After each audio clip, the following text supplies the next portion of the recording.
नमस्कार.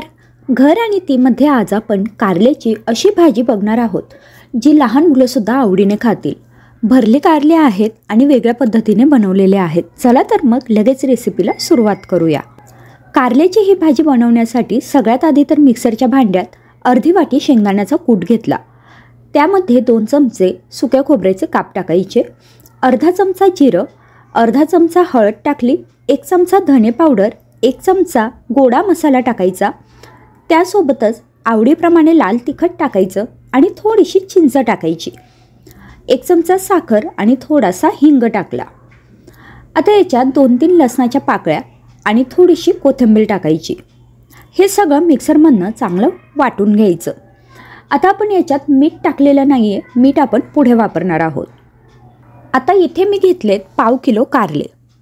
हे थोडेसे मोठे कारले होते म्हणून मी त्याचे असे 2-2 भाग करून घेतले आणि त्यानंतर याला मधोमध अशी चीर पाडून त्यातल्या बिया काढून घेतल्या. तुम्हाला हवं तर तुम्ही ह्या बिया नाही काढल्या तरी चालेल. आता ह्या कारल्यांमध्ये आपल्याला थोडंसं मीठ भरून घ्यायचं आहे, जेणेकरून जेव्हा आपण हे कारले वाफवू तर तेव्हा हे आळणी लागायला नको. तर इथे मी ह्या सगळ्या कारल्यांमध्ये छान मीठ भरून घेतलेलं आहे, म्हणजे थोडं थोडं मीठ याला लावून घेतलं आहे. आता इथे हे कारले वाफवून घेण्यासाठी मी एक जाळी घेतली आहे. तुम्हाला हवं तर तुम्ही इथे चाळणीचा वापरही करू शकतात. त्यामध्ये हे कारले ठेवायचे आणि हे आपल्याला आता वाफवून घ्यायचे. हे कारले मी वाफवून घेणार आहे अगारोच्या इलेक्ट्रिक किटलीमध्ये. ही आहे अगारोम रेगन्सी मल्टीकुक केटल विथ स्टीमर, ज्यामध्ये आपण वेगवेगळे पदार्थ स्टीम करू शकतो. शिवाय तुम्ही याच्यात दूध, पाणी किंवा चहा बनवू शकतात. तसंच वेगवेगळ्या भाज्या, भातसुद्धा आपण याच्यात बनवू शकतो. आणि ही जी चाळणी आहे किंवा ही जी जाळी आहे ही सुद्धा ह्या केटलीसोबत आपल्याला मिळते. हे जे मी झाकण इथे दाखवलं आहे हे सुद्धा ह्या केटलीसोबतच मिळतं. आता हे कारले मी इथे वाफवण्यासाठी ठेवलेत. साधारण 5 ते 6 मिनटं हे कारले छान वाफवून घेणार आहे. आता 5-6 मिनटानंतर आपले हे जे कारले आहेत ते अतिशय छान शिजलेले आहेत, वाफले गेलेत. तुम्ही बघू शकतायत. अशा पद्धतीने बोटाने दाबून पाहायचं.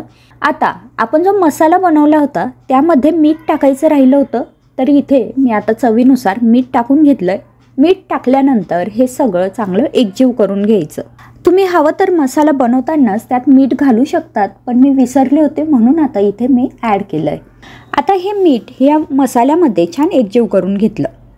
आता हा जो मसाला आहे किंवा वाटण आहे हे आपल्याला ह्या कारल्यांमध्ये छान भरून घ्यायचं आहे. तर इथे कारल्यांमध्ये मावेल किंवा आपल्याला हवं तेवढ्या क्वांटिटीमध्ये आपण हे वाटण इथे भरू शकतो. अशा पद्धतीने वाटण ह्या कारल्यामध्ये भरून घेतलं. वाटण थोडंसं ओलसर आहे त्यामुळे भरायला अगदी सोपं जातं. इथे मी सगळे कारले छान भरून घेतलेले आहेत. आता हे कारल्यांना आपण छान फोडणी करून घेऊ. त्यासाठी कढईमध्ये 2-3 चमचे तेल घेतलं, छोटे चमचे. तेल चांगलं गरम झाल्यानंतर त्यामध्ये आपल्याला हे कारले ठेवायचे. जो आपण वाटण भरलेला भाग आहे तो वरच्या बाजूला ठेवायचा आणि जो कारल्याच्या पाठीचा भाग आहे तो खाली ठेवायचा. आता यावरती झाकण ठेवायचं आणि मध्यम गॅसवरती 2-3 मिनटं हे कारले वाफवून घ्यायचे किंवा परतून घ्यायचे.